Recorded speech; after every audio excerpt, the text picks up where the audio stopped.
What's up, everybody? Welcome to Kooks, Cranks, and Iconoclast, the podcast. This is a 1.5 episode. This is intended to slot between the last episode and the one after it, because that's how that works. I'm your host, Mike Lucht. Today, talking about a little bit of that old black magic. Well, not necessarily black magic, but magic. Right from my own backyard, right here in Texas. And it's got a whole hell of a lot to do with shapeshifting. Let's jump right into it. Come on! Yeah!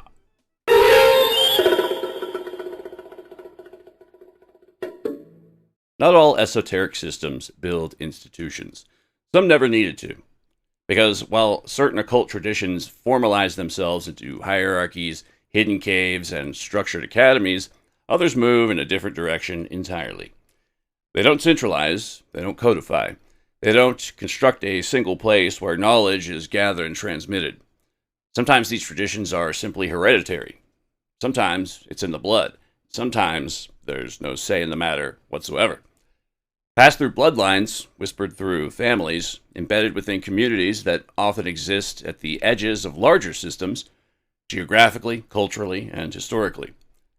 These aren't schools in the conventional sense. There are no buildings, no initiation halls, no fixed meeting places that can be mapped or excavated. And yet the same elements appear. Transformation, secrecy, power used for both protection and harm. And, in keeping with this continuing series, the presence of things seen at night, anomalous lights, animals behaving strangely, and seemingly impossible chimera-like figures that don't remain in any single form for too long. According to the Codice Florentino, documented by Fray Bernardino de Sahagún, Mexican brujeria encompassed 40 distinct types of healers, sorcerers, and witches. These weren't merely superstitions, but represented a complete, structured magical system with precise techniques and rituals. This sophisticated spiritual system included specialists like the Tlahtlacatecoatl, or Owl Man. I'm going to say all these very slow because I've got the phonetic pronunciations in front of me. There's also the Tlahuelpuchi, or Vampire Witch, and the Mometzco-Pinqui, the self-dismembered witch who transforms into a fireball, just to name a few. Across Mexico, Central America, and into parts of the southern United States, one encounters a concept that resists easy categorization but persists with remarkable consistency: the figure of the Nagual.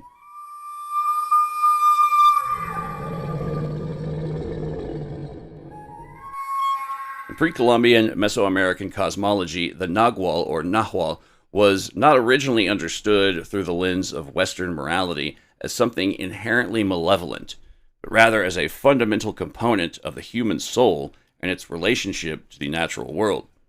In most cases, it referred to a spiritual counterpart, an animal double or co-essence, tied inextricably to an individual's fate, character, and life force from the moment of birth. This concept, often termed tonalism, suggests that every human shares their life with a specific creature, such as a jaguar, eagle, or coyote. If the animal is injured or killed, the human counterpart suffers the same fate.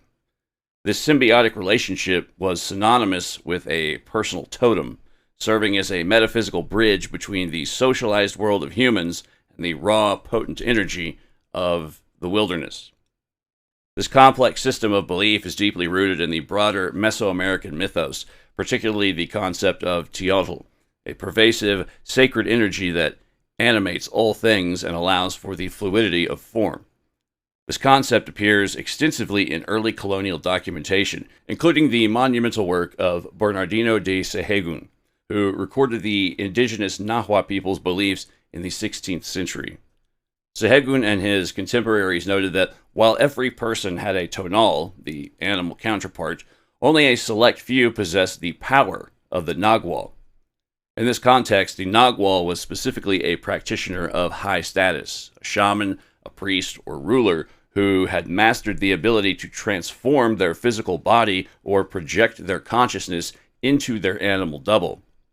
This transformation was often achieved through rigorous ritual, fasting, and the use of hallucinogens, allowing the practitioner to intercede with the gods or protect their community from supernatural threats. The connections to Mesoamerican mythology are further solidified by the roles of the gods themselves, who were the ultimate exemplars of Nagualism. The deity Tezcatlipoca, the smoking mirror, was the patron of sorcerers and the quintessential shapeshifter, frequently appearing as a jaguar to navigate the night and influence human affairs. Mythology suggests that the ability to shapeshift was a divine gift or mark of destiny, often linked to one's birth date on the sacred Tonalpohualli calendar.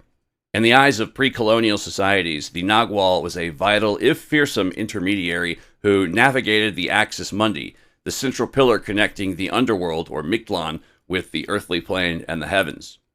It was only after the Spanish conquest that these beliefs were recategorized by European inquisitors as diabolical or witchcraft, a colonial reinterpretation that obscured the original role of the Nagual as a guardian of cosmic balance. But as these traditions moved through the pressures of colonization, through forced conversion, suppression, and reinterpretation, these figures began to shift. What had once been a cosmological relationship became, in many regions, something to be feared. A practitioner, a sorcerer, someone who could become something else. The transformation of Nagualism under colonial pressures is documented in anthropological research, which shows how Catholic persecution forced these practices underground while simultaneously reshaping their meaning. The Nahuales were described as a secret society within the Maya native religion, with practices that were heavily suppressed by Catholic priests who viewed them as idolatry. The suppression created what anthropologists refer to as medicina mestiza, an admixture of indigenous and colonial beliefs that fundamentally altered the practice of Nagualism. In many regions, particularly in Oaxaca, the belief in Naguals evolved into a more sinister conception. Lucille N. Kaplan's research in coastal Oaxaca concluded that the belief in Naguals as evil shape-shifting witches became common among both indigenous and mestizo populations, whereas the beliefs associated with tonalism, the belief in animal spirit companions, remained more limited to indigenous communities. This division represented a significant shift from the pre-colonial understanding of Nagualism as a spiritual relationship to a more fearful conception of Naguales as harmful practitioners. The darker aspects of Nagual practices are documented in various ethnographic accounts. In some traditions, the Nagual practitioner would undergo specific rituals to establish their connection with an animal form. This included going to a forest, river, hill, or hidden place and calling upon spirits with certain names. The practitioner would talk to rocks, trees, or rivers and ask, weeping, that they might have what those who came before them had. They would sacrifice a dog or a rooster and then fall asleep. The ritual of blood sacrifice was particularly significant. The practitioner would take blood from his ears, tongue, or other body parts and use it to make a contract with the creature. In a waking vision or dream, the practitioner was instructed in how to identify the creature, and that animal would be the Nagual's tonal or spirit animal companion from then on until death, when they both would die. This ritualistic bloodletting represents a departure from more spiritual conceptions of animal-human relationships and toward a more explicit form of sorcery. Other rituals associated with Naguales included isolation periods at puberty, ceremonial purification, those to aid in supernatural communications, and the gift of the name, power, and song of a guardian spirit via a vision. These rituals were often conducted in secret due to colonial persecution, which further contributed to the perceptions of Naguales as practitioners of forbidden knowledge. The fear of Naguales was often tied to their alleged ability to cause harm. In modern rural Mexico, the Nagual became associated with witches or brujos who were thought to be able to shapeshift into animals at night, normally into an owl, a bat, or a turkey. Mostly because turkeys are a commonplace animal, easy to blend in. And they would suck the blood from innocent victims, steal property from others, or cause disease. The darker conception of Nagualism represents a significant transformation from the pre-colonial understanding of these figures as spiritual intermediaries. The connection between Nagualism and what anthropologists term blood-sucking witchcraft is documented in the works of Hugo G. Nutini and John M. Roberts, who conducted an epistemological study of anthropomorphic supernaturalism in rural Tlaxcala. Their research documented how the belief in Naguales became intertwined with fears of supernatural harm, particularly in regions where colonial Christianity had most effectively suppressed indigenous spiritual practices. The syncretic nature of post-colonial Nagualism is further evidenced by what anthropologist Felix Baez Jorge described as the Nagualization of Catholic saints. He states that in close relation with these beliefs, processes of symbolic transfiguration of community patron saints emerged, who, by substituting for guardian ancestor spirits in worldviews, became Nagualized, identified not only with animal forms, but also with atmospheric phenomena such as lightning, whirlwinds, meteors, etc. This represents a complex blending of indigenous and colonial beliefs that further transformed the practice of Nagualism. Accounts collected throughout the 19th and 20th centuries by anthropologists such as Evon Z. Vogt in Highland Chiapas and Gonzalo Aguirre Beltran describe communities in which individuals suspected of being Naguales were treated with a mixture of fear and reluctant respect. These were not distant legends. They were people, neighbors, relatives, figures known by name, who were believed to leave their homes at night and move across the landscape in other forms, often animal forms. The work of Evon Z. Vogt among the Tzotzil Mayas of Chiapas documented how these beliefs persisted in highland communities despite centuries of Catholic influence. Vogt's research revealed that Nagualism remained an active part of community life, with specific individuals identified as Naguales who were both feared for their potential to cause harm and respected for their spiritual power. Gonzalo Aguirre Beltran's research further documented how Nagualism adapted to colonial pressures, creating what he termed medicina mestiza, a hybrid system that incorporated both indigenous and colonial elements. This adaptation allowed Nagualism to survive despite persecution, but also transformed it into something more closely associated with harmful sorcery in many regions.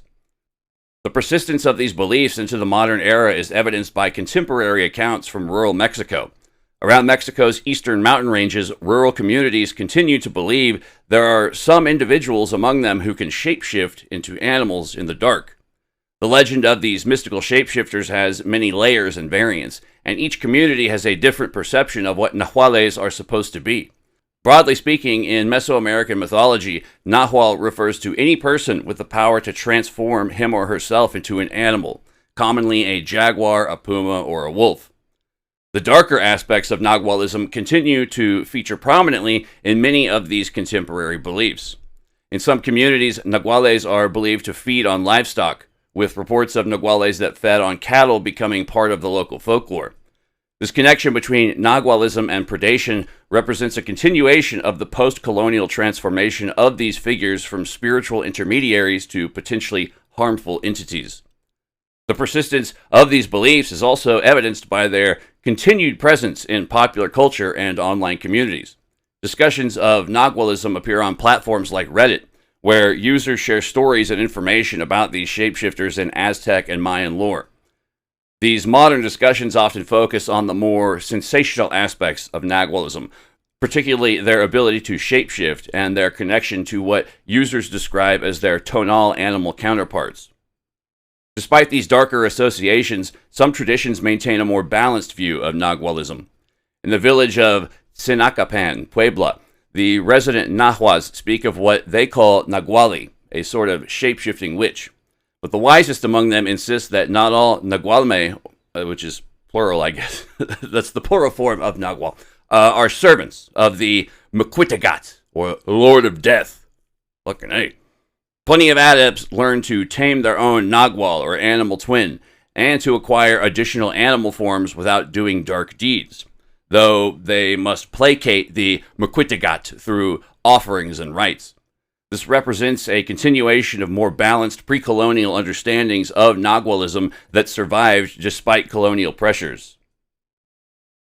The evolution of Nagualism from a spiritual practice to a form of sorcery feared by many communities represents one of the most significant transformations of indigenous belief under colonialism. What had once been a cosmological relationship became, in many regions, something to be feared. A practitioner who could become something else and potentially cause harm to their community. This transformation reflects the broader impact of colonialism or indigenous spiritual practices, which were often suppressed, reinterpreted, or forced underground in ways that fundamentally altered their meaning and function within these communities. Dogs were common, coyotes, sometimes, for once again some reason, turkeys. It's just easy to blend in.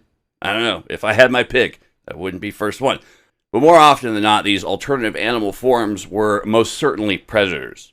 Animals that move silently, that observe without being observed.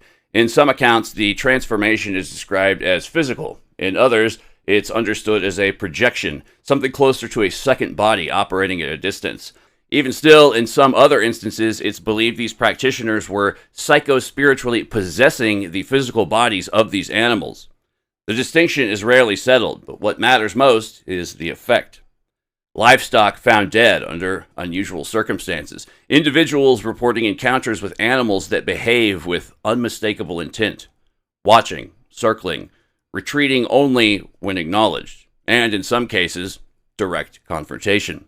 One of the more frequently cited cases in regional folklore collections comes from the state of Oaxaca in southern Mexico, recorded in mid-20th century compilations of rural testimony.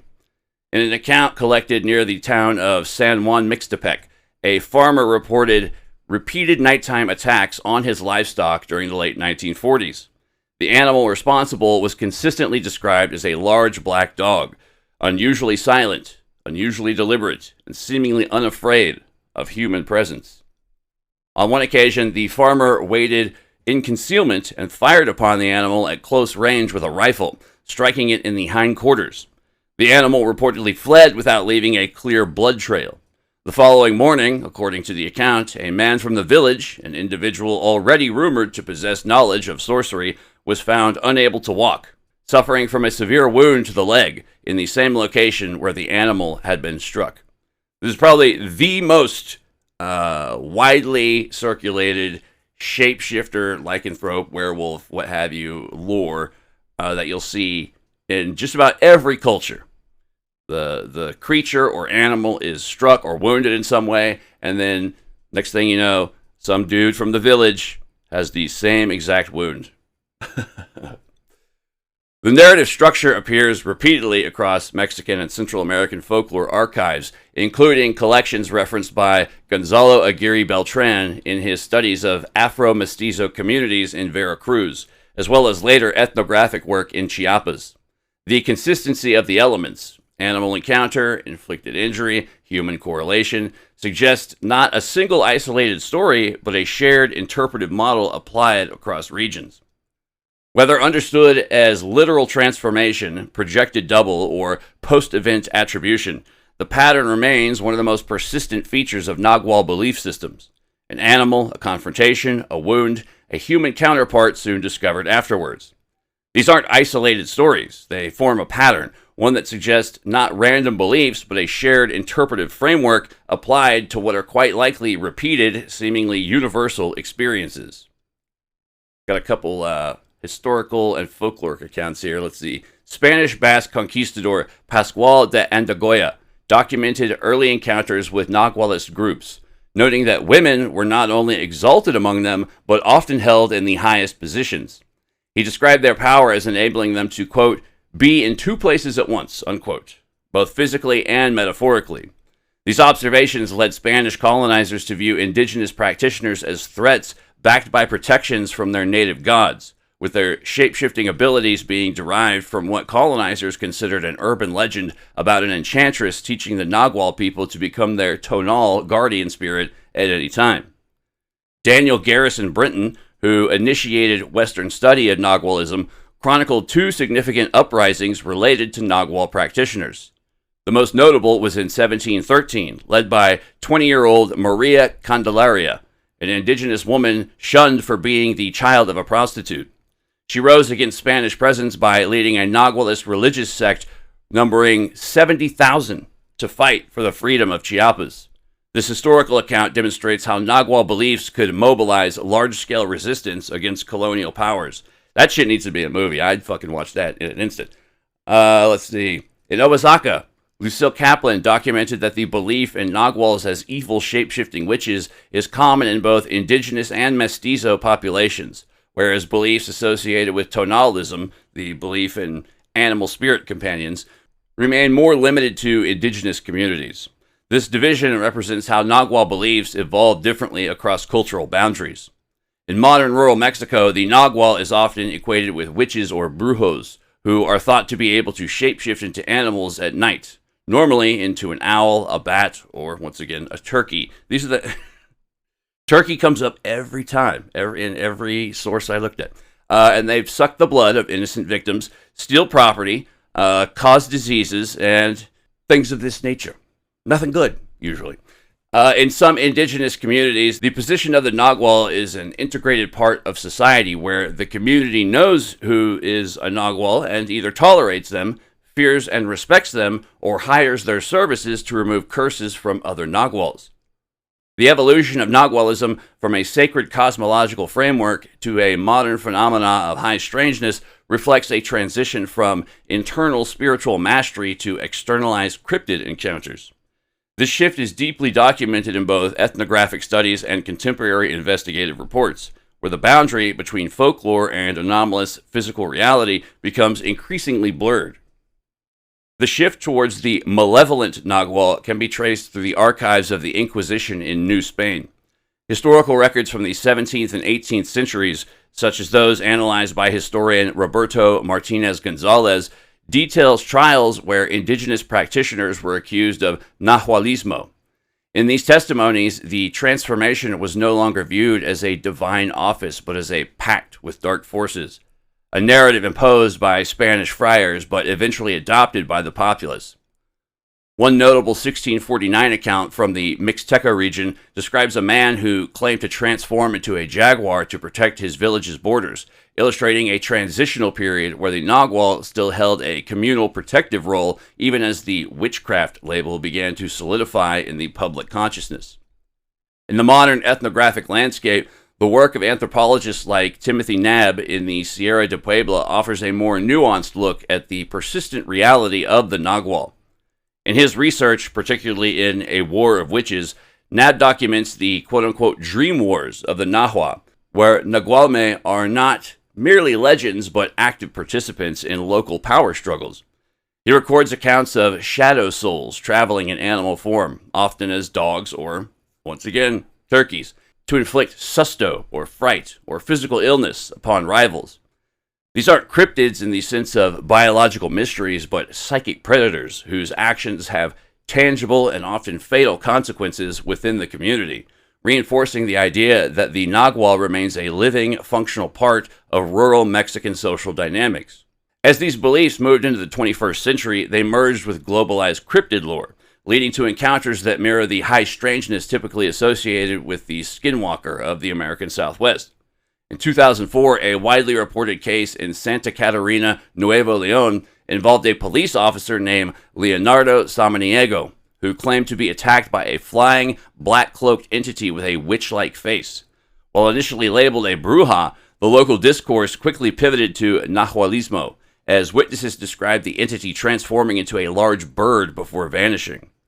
This overlap suggests that the modern Nagual serves as a catch-all archetype for any anomalous shape-shifting entity that defies conventional biological classification. Documented accounts of high strangeness often highlight the impossible physical attributes of these entities, such as the New Mexico Hairy Man account. Similar reports surfaced in the late 1990s near the Popocatépetl volcano, where residents reported seeing giant dogs that could walk on their hind legs and outrun motorized vehicles. Ooh. Actually managed to dig up a few, let's call them bonus encounters, stories I found on both Reddit as well as Phantoms and Monsters, which is an awesome website. If you've never been, please do go. It's Lon Strickler's website. It is a one-stop shop for just endless amazement. But yeah, here we go. I got a few more. There's the story of the two-tone coyote of the Sonora. In a widely discussed account on r/humanoid encounters, a hiker described seeing a coyote that appeared to have a seam running down its spine As it moved, the left side of its body looked like a normal animal, but the right side appeared to be the skin of a human male, complete with a 5 o'clock shadow on the muzzle. When the hiker made a noise, the creature didn't run, it simply flipped its orientation, and the hiker found themselves staring at a naked, emaciated man who sprinted away on all fours with terrifying speed.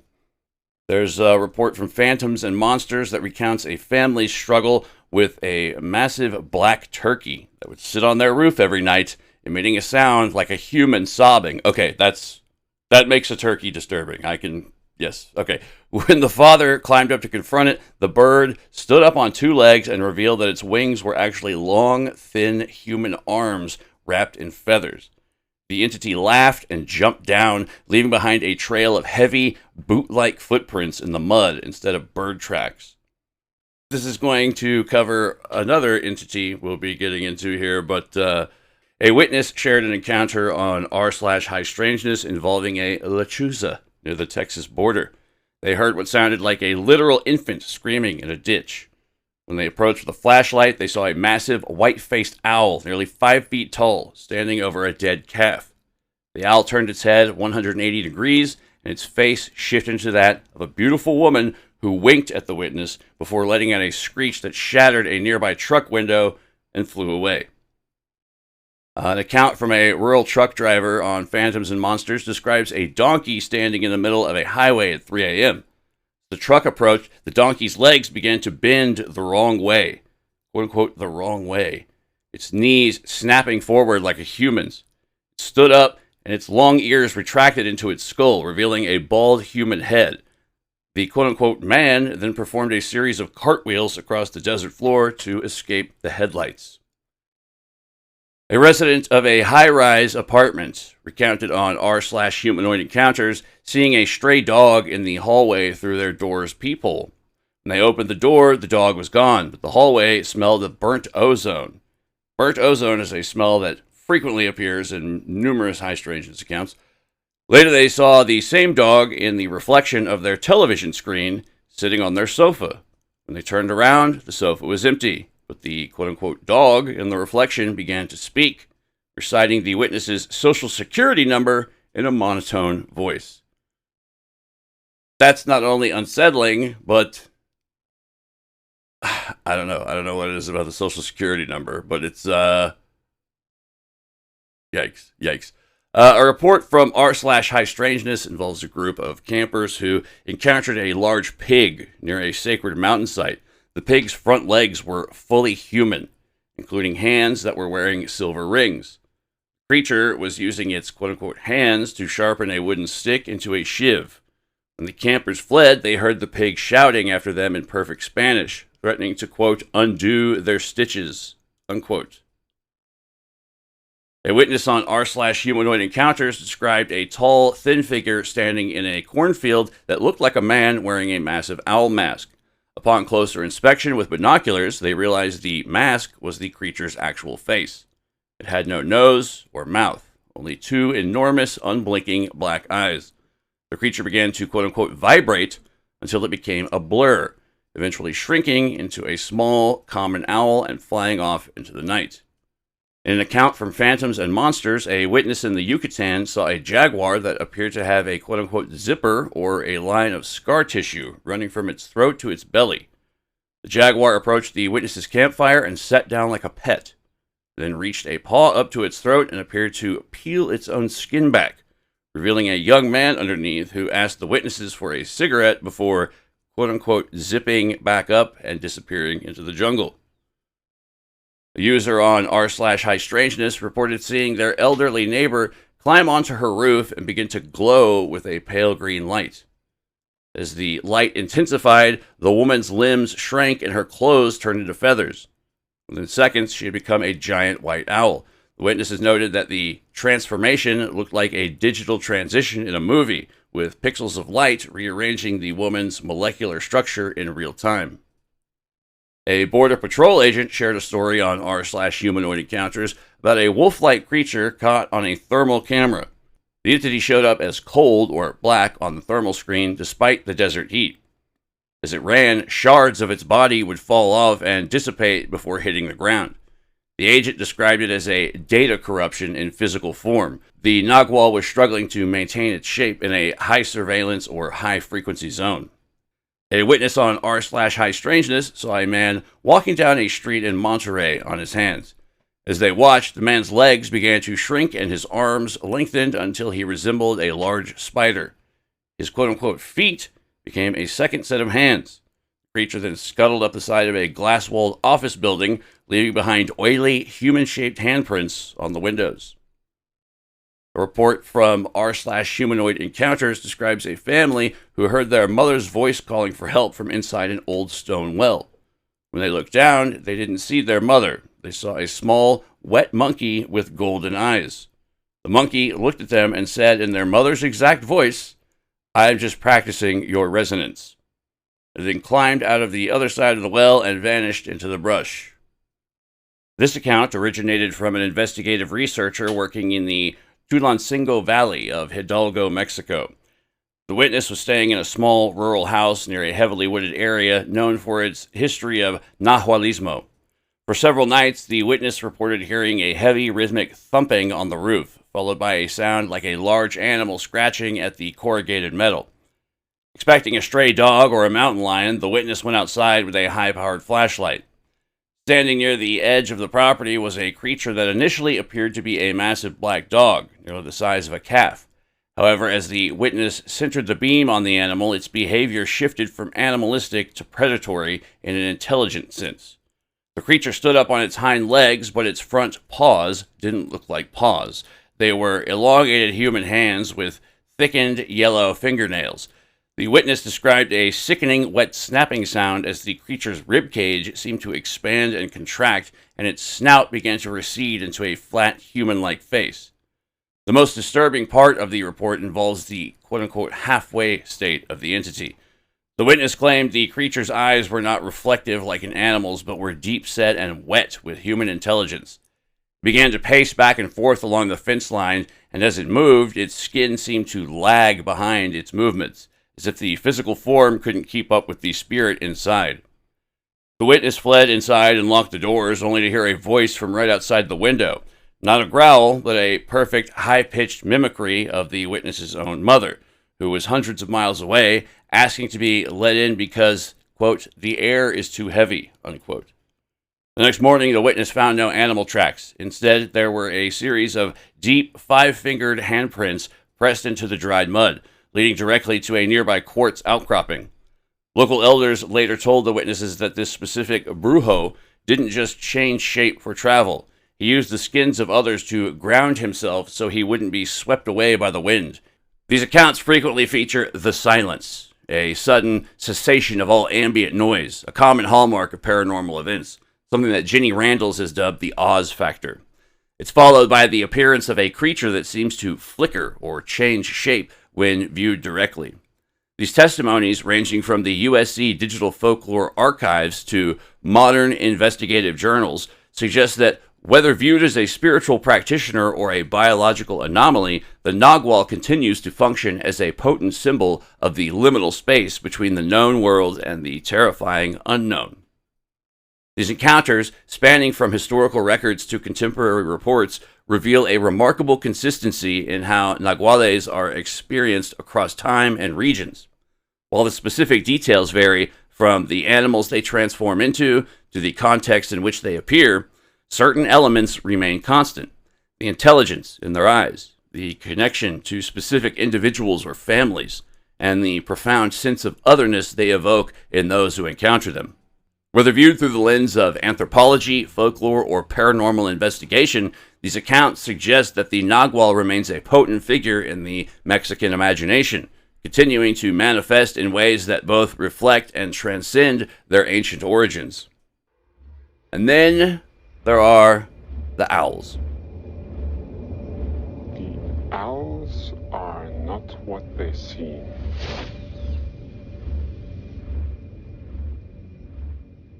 Now, while the stone monolith notoriously located within the secretive Bohemian Grove is oftentimes erroneously, and might I add, quite irksomely, associated with the ancient bull deity known as Moloch, Much of the dark folklore more accurately associated with owls is in fact far more unsettling than any moldy old Middle Eastern deity. The legend of LECHUZA occupies a unique position in the folklore of the borderlands, acting as a bridge between traditional witchcraft or brujeria and modern urban legends of the anomalous. Unlike the traditional Nagual, who may use their form for protection or neutral spiritual power, LECHUZA is almost exclusively viewed as a vengeful entity, her physicality often described as a jarring, monstrous hybrid of avian and human traits. In the archives of the Texas Folklore Society, particularly within the seminal collections of J. Frank Dobie, numerous accounts detail the specific calling behavior of the LECHUZA. One documented tale from the Rio Grande Valley describes a man who was lured out of his home at midnight by what sounded exactly like his mother's voice crying for help. Upon stepping onto his porch, he saw not his mother, but an enormous white owl with the distinct, wrinkled face of an old woman perched on a nearby mesquite tree. The human-faced bird is a recurring motif in these oral histories, suggesting that the transformation is never quite complete, a signature of the high strangeness where the mask of the animal fails to hide the malicious human intent underneath. Modern encounters often emphasize the entity's impossible physical presence and its psychological effect on witnesses. In a well-cited account from the USC Digital Folklore Archives, a resident of Laredo, Texas, recalled a 1970s encounter where a LECHUZA reportedly terrorized a family by pacing on their rooftop. The witness described the sounds of heavy human footsteps echoing from above, followed by a screech that caused the household's dogs to cower in a state of paralysis. This detail, the animal's dread of psychic suppression, is a common feature in anomalous phenomena, suggesting the LECHUZA emits a frequency or presence that triggers a primal fight-or-flight response in both humans and animals. Beyond general folklore, there are documented incidents in regional newspapers and paranormal research journals that provide a more investigative look at the phenomena. In the early 1950s, a series of reports surfaced near Robstown, Texas, concerning a giant bird, quote-unquote, that attacked vehicles on isolated farm-to-market roads. Witnesses claimed the bird had a wingspan of over 10 feet and would dive-bomb cars, leaving deep scratches in the metal that resembled claw marks rather than any known avian talons. These physical traces offer a rare, tangible element to the legend, moving the LECHUZA from the realm of bedtime story into the category of an unidentified aerial or biological anomaly. The auditory aspect of the LECHUZA remains its most terrifying attribute in contemporary urban legends. In many Mexican-American communities, the whistle or cry of the LECHUZA is considered a death omen, specifically for the person who hears it. Verifiable accounts from hospice workers and elderly residents in rural Chihuahua describe hearing a crying infant outside the window of the terminally ill, only to find a large, silent owl staring back from the darkness. This connection to the quote-unquote Lord of Death, aka Moquitagat, as seen in wider Mesoamerican beliefs, reinforces the idea that the LECHUZA is not merely a bird, but a psychopomp or a herald of the underworld, her presence signifying a thinning of the veil between the living and the dead. What makes the LECHUZA particularly relevant to this broader pattern is its overlap with another domain entirely, ufology. Researcher Mike Cleland, in his book The Messengers, documents a series of cases in which owl sightings appear in close temporal proximity to reported UFO encounters. Mike Cleland has collected a wealth of first-hand accounts in which owls manifest in the highly charged moments that surround alien contact. Witnesses describe seeing owls, often behaving in unusual ways, immediately before or after experiences involving missing time, anomalous lights, or perceived contact with non-human intelligences. In some cases, the owls themselves appear out of place, present where they should not be, active at times, inconsistent with their known behavior, watching, Cleland's fascination began with some early sightings, including an encounter with 3 owls flying overhead while he was camping with a female companion. Cleland's interpretation is controversial, but the pattern is difficult to dismiss outright. Owls appearing at the threshold of anomalous experiences, functioning not necessarily as independent creatures, but as markers or harbingers, signals, or perhaps masks. Forms that are less alarming, less disruptive, standing in for something that might be otherwise too much to process directly. It's an odyssey of self-discovery as the author grapples with his own owl and UFO encounters, and what plays out is a story of transformation with the owl at the heart of his journey. Whether one accepts this interpretation or not, the overlap is there. Owls, lights, encounters, and in regions where LECHUZA traditions persist, these elements begin to merge. A glowing owl is no longer just an owl. A light in the sky is no longer just a light. Everything becomes layered. Everything becomes suspect. The connection between owls and high strangeness extends beyond mere coincidence. In his companion book, Stories from the Messengers, Accounts of Owls, UFOs, and a Deeper Reality, Cleland offers further exploration into the connection, both symbolic and literal, between owls and UFOs. There is a strangeness to these accounts that defies any simple explanation. The book does an excellent job of conveying the variety of ways in which owls exist, as Jungian archetypes, in mythology, and as living mythology. More specifically, Cleland outlines how owls figure in the worlds of those who have experienced UFO-related events. One particularly unsettling account involves a woman who experienced what Cleland described as a conjoined owl and UFO experience. She's a successful academic who asked to remain anonymous. Her sightings happened on a Friday evening, following a significant life event. She had been appointed to a prestigious position at a respected university earlier that day. When asked about potential healing from the encounter, she responded, "No, but the owl experience was really the start of all the big and challenging chapters of my life." This suggests that these encounters are not merely random events, but potentially transformative, marking significant turning points in the witnesses' lives. Another disturbing pattern emerges in Cleland's research regarding health implications. Some abductees have experienced the complete end to a serious illness directly after a UFO encounter. While not all witnesses report such dramatic physical changes, the correlation between these anomalous experiences and profound life transformations, including health changes, adds another layer of mystery to the phenomenon. The owl encounters appear to function as thresholds, marking transitions between states of being, health, or consciousness. Cleland's own experiences contribute to the unsettling nature of his research. His fascination began with some early sightings, including an encounter with 3 owls flying overhead while he was camping with a lady friend. What makes this particularly strange is that exactly 5 years later to the date, after one of Mike's 3 core encounters, he drew a straight line on a map, a coincidence so profound that he exclaimed, quote, "Wow, wow, wee, wah. Whoa, whoa, woo, wah. Whoa, whoa, woo, wah. Whoa, whoa, woo, wah. Wow, wow, woo, wah. Wow, wow, woo, wah. Wow, wow, woo, wah. Wow, wow, woo, wah. Wow, wow, woo, wah. High five. I ain't even bullshitting, that's what he said. These kinds of connections stand as evidence of what Cleland interprets as profound universal intervention in his life and research. Perhaps most unsettling is Cleland's admission that he remains unsure of the ultimate meaning of all these stories, and that there are no reliable predictions to be garnered from an encounter with an owl. This uncertainty is shared by many witnesses who report these experiences. The lack of clear meaning or predictability makes these encounters particularly disturbing. They seem to follow no discernible pattern, yet they consistently mark moments of profound significance in people's lives.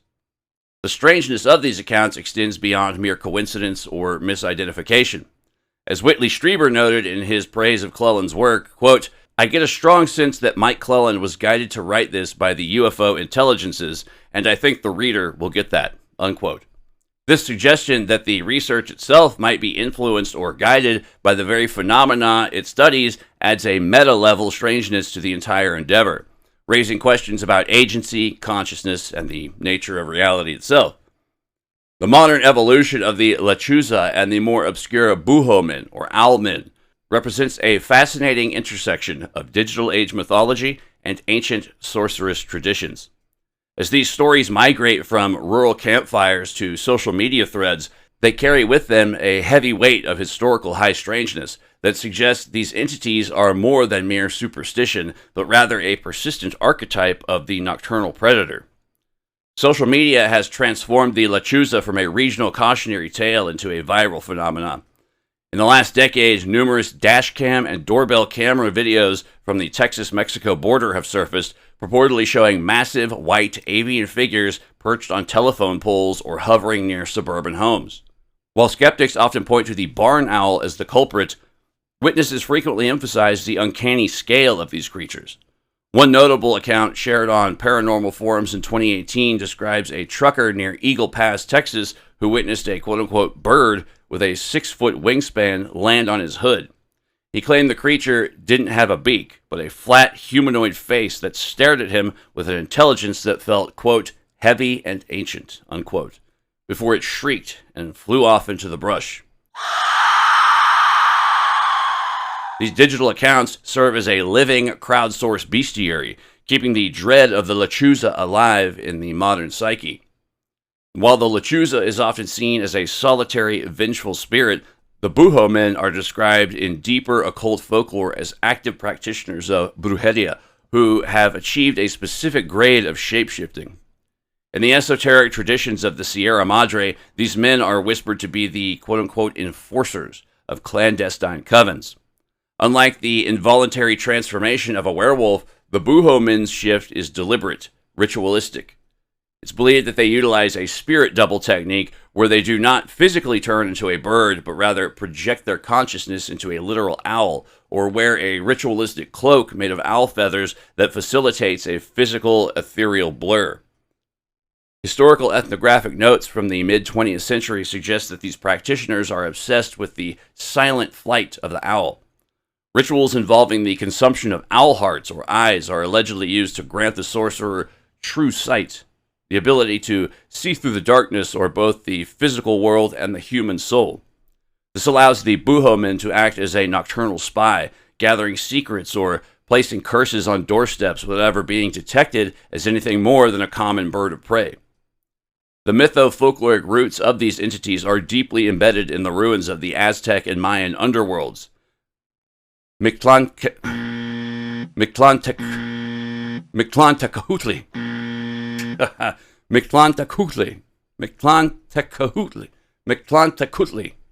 Mictlantecutli, the Aztec lord of the dead, reigned over Mictlan alongside his consort, and his primary messenger was the owl, Tecolote.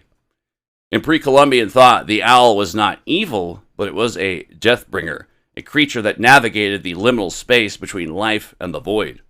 When Spanish inquisitors encountered these beliefs, they viewed the indigenous veneration of the owl as proof of diabolism. This forced the tradition underground, where it mutated. The BUHO-MEN became the dark mirror to the Machi, or the healer. They represented the misuse of the owl's psychopomp powers. This syncretism is likely where the mimicry aspect originates. Just as the Lord of Death can call any soul, the LECHUZA and BUHO-MEN are said to mimic the voices of loved ones, a spiritual fishing technique designed to find a crack in a person's psychological defenses. Beyond the borderlands, parallels to the BUHO-MEN appear in documented high strangeness cases, such as the Cornish Owlman of the 1970s. While geographically distant, the descriptions of a man-sized owl with glowing red eyes and the ability to hover silently mirror the BUHO-MEN sightings reported in the mountains of Chihuahua. In both regions, witnesses reported a profound sense of soul-deep terror that preceded the sighting, an anomalous physiological reaction that folklorists like Ivan T. Sanderson suggested might be a byproduct of an entity bleeding through from another dimension. Whether viewed as a shape-shifting witch or a cryptid, the BUHO-MEN remains the ultimate nocturnal sentinel, guarding the secrets of the occult against the intrusion of the modern world. The connection between these owl entities and UFO phenomena, as documented by Cleland, creates a fascinating triangulation of folklore, paranormal experience, and ufology. The pattern that emerges suggests that owls function as liminal beings, creatures that exist at the threshold between ordinary reality and something else entirely. This aligns with the owl's historical role in many cultures as a psychopomp, a guide between worlds, a messenger from the beyond, or an omen of profound change. When the desert winds stir the dry grass and an owl's cry pierces the silence, some say the LECHUZA is near, watching, waiting, reminding mortals that every action has a price. The LECHUZA teaches that cruelty, disrespect, and violence always return to the one who causes them. But perhaps there's more to the lesson, that these encounters with the uncanny, whether through folklore or UFO experiences, serve to remind us that reality is far stranger and more mysterious than our everyday perceptions would suggest. And then there is also the question of inheritance. Unlike the structured systems described elsewhere, the academies, secret societies, formalized hierarchies, the Nagual, LECHUZA, and BUHO-MEN traditions are often described as familial. Knowledge passed down through generations, not openly, not formally, but persistently. There are accounts, particularly in rural Mexican communities, of individuals being identified from a young age as different, as naturally having these capacities. In some cases, this is framed as a gift, in others, a curse, something that cannot be refused, only managed. This introduces a different model entirely, not the school, not the institution, but the lineage. A system in which the initiation isn't chosen, but inherited, in which the boundary between practitioner and community is blurred, because the practitioner emerges from within it, rather than entering from the outside. And in this model, the landscape functions differently as well. There's no single hotspot, no single ranch, no one cave, no lonely island. Instead, there is a distributed environment, a network of rural roads, deserts, forests, and borderlands in which similar encounters occur under similar conditions. Night travel, isolation, transitional spaces between one place and another, places where, once again, the categories begin to break down. Where an animal may not be just an animal, where a light may not be just a light, and where a figure seen at a distance may not remain in the same form for long. The concept of magical inheritance serves as the vital subterranean circulatory system for these traditions, operating beneath the notice of formal institutions. In many indigenous and rural mestizo frameworks, the capacity for Nahualismo or brujeria is viewed as a heavy soul, or specific biological predisposition, often referred to as don, or the gift. This isn't merely the transmission of spells, but the passing of a specific metaphysical frequency.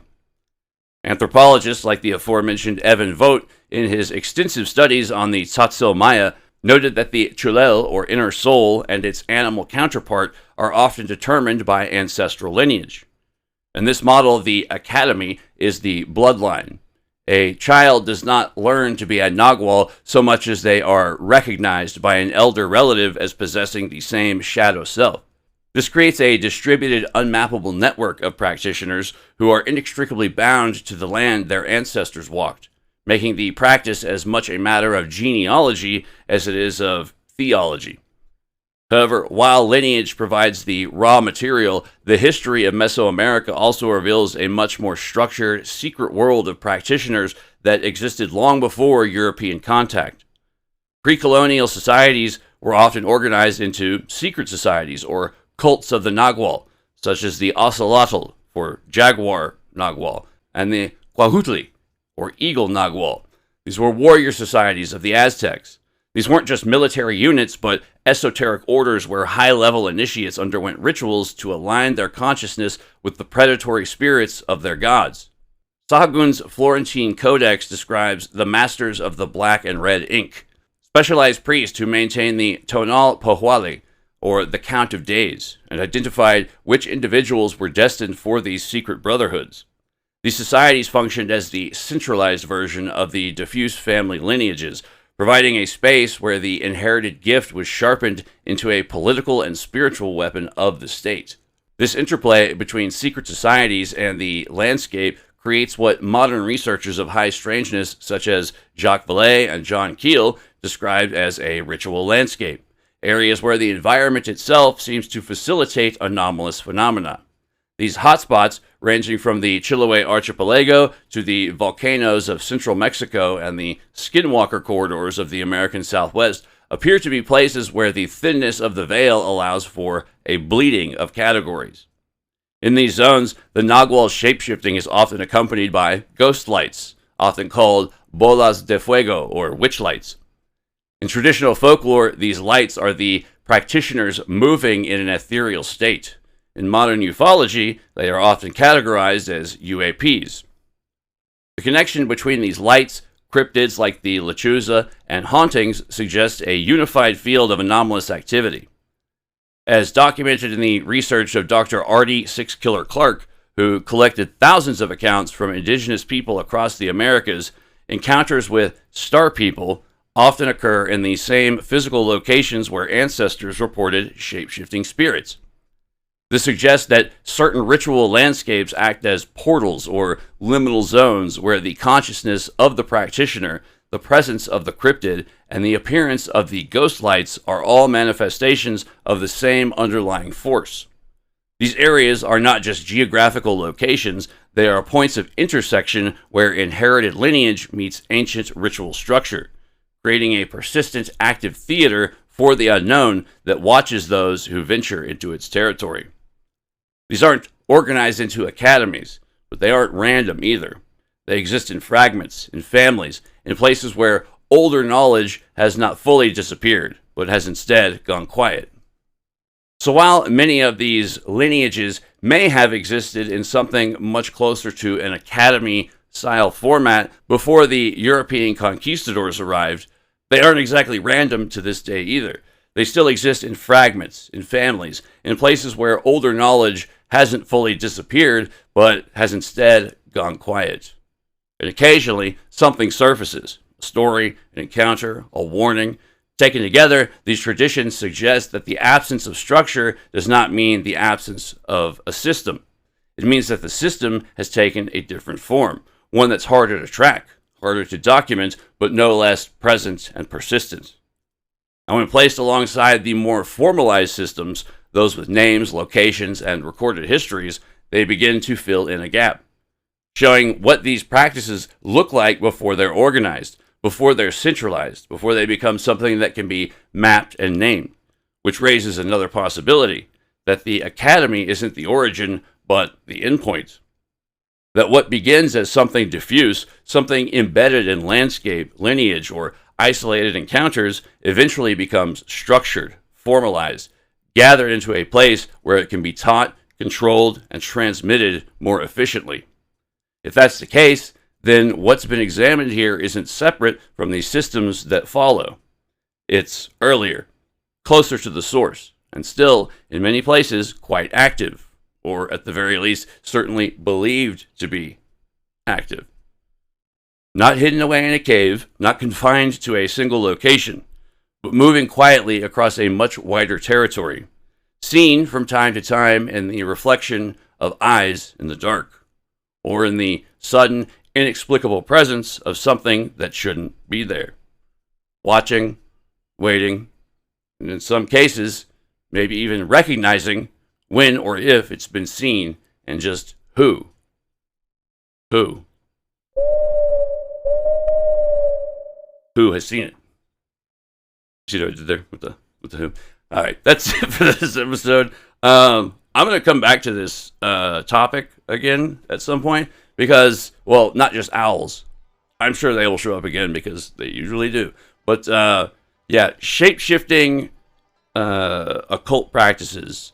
This is actually one of the most primordial forms of sorcery that shows up in cultures all across the earth, and it's going to be a reoccurring part of this series going forward. But I thought this was a good opportunity to highlight something that is not only pertinent to the series, but that is very much a culture that is interlaced throughout the area that I live. Like this was the stuff that was taking place in the primordial Americas before before Whitey showed up, maybe even before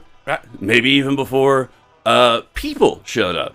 So the idea of the primordial Americas is something that interests me to no end.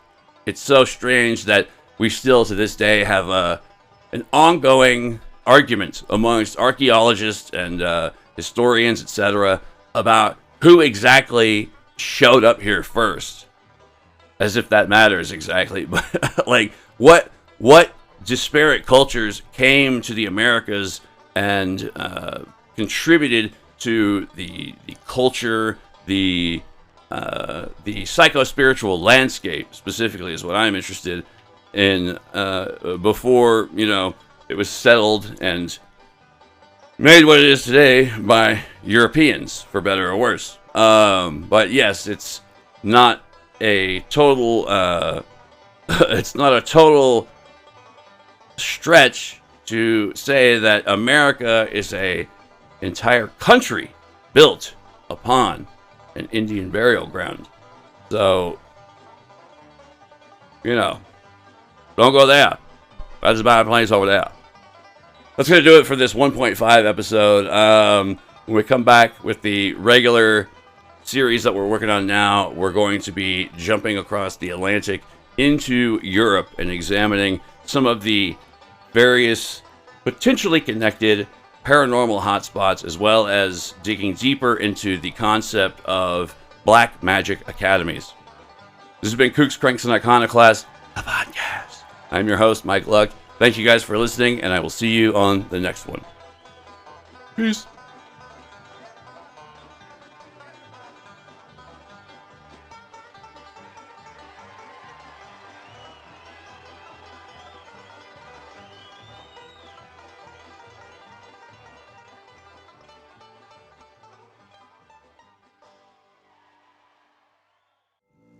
Freak. Terrorizes.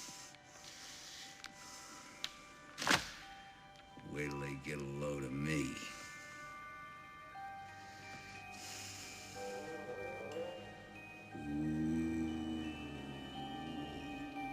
Ooh. Ooh. Ooh.